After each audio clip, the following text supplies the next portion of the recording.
You thought that maybe you were roofied at the party? Yes, I was.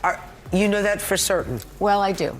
Did you take like a test or something? I did. Do you know what it was? I had fentanyl in my system. What? Yes, I'm not kidding.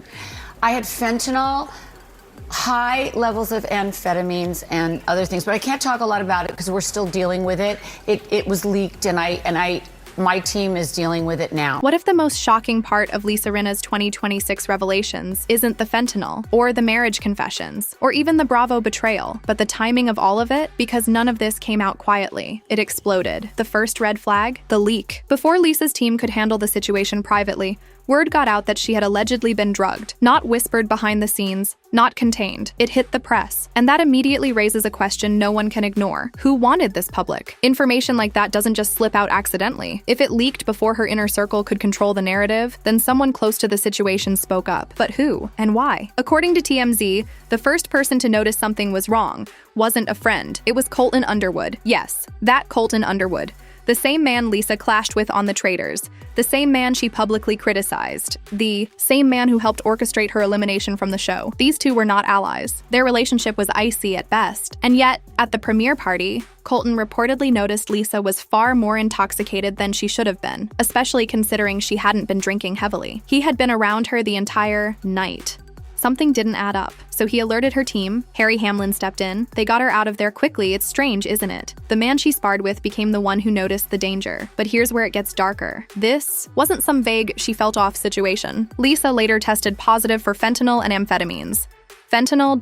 Not Rohypnol, not GHB, not the typical substances associated with drink spiking. Fentanyl is a synthetic opioid so potent that microscopic amounts can be fatal. It's the kind of drug linked to overdose epidemics. The kind that doesn't leave room for mistakes. So ask yourself, at a Peacock premiere party filled with cameras, security, and celebrities, how does something like that happen? If fentanyl was truly in her system, that's not just reckless behavior. That's potentially lethal. Lisa herself called it criminal because it would mean someone didn't just want to embarrass her. They could have seriously harmed her. And then she added another detail that made everything more explosive. She claimed this wasn't an isolated incident. According to Lisa, multiple people she knows, including her daughter's friends, have allegedly experienced similar situations at the Abbey in West Hollywood. That's not a casual comment. That's an accusation of a pattern. The Abbey responded carefully. They said they conducted an internal review. They emphasized surveillance cameras, trained security, drink safety protocols, but they couldn't speak on medical findings, which leaves the public in an uncomfortable gray area.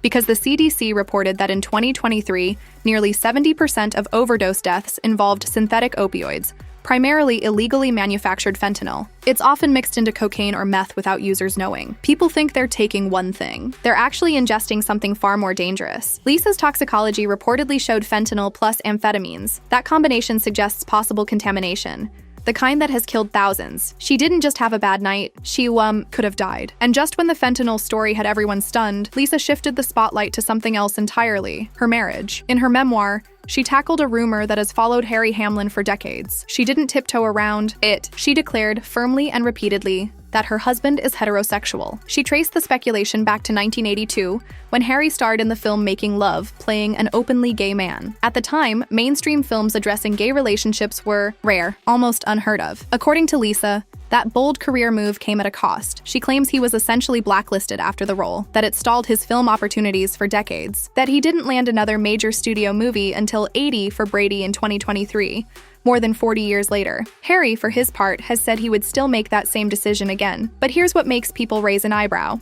Lisa dedicates significant space in her book to defending his sexuality and even their sex life. She insists they're still attracted to each other, that intimacy is alive and well, that they're a team, that she would be shocked if he ever cheated. The question isn't what she said, it's why she felt the need to say it so forcefully in 2026. Because alongside those defenses came admissions that painted a far more complicated picture. On a February 2026 podcast, Lisa acknowledged that marriage requires constant effort, that couples drift apart, that reconnecting is a conscious choice. In past interviews, Harry openly discussed their lifestyle differences. He prefers hiking and camping. She prefers luxury and comfort. They've spoken about therapy, about reading relationship books, about actively trying to build a foundation. And then came perhaps the most revealing comment of all. In 2025, Harry admitted their marriage might not have survived if Lisa hadn't undergone hormone replacement therapy to manage severe menopausal symptoms. In other words, medical intervention played a role in stabilizing their relationship. That's not exactly the fairy tale image her memoir projects.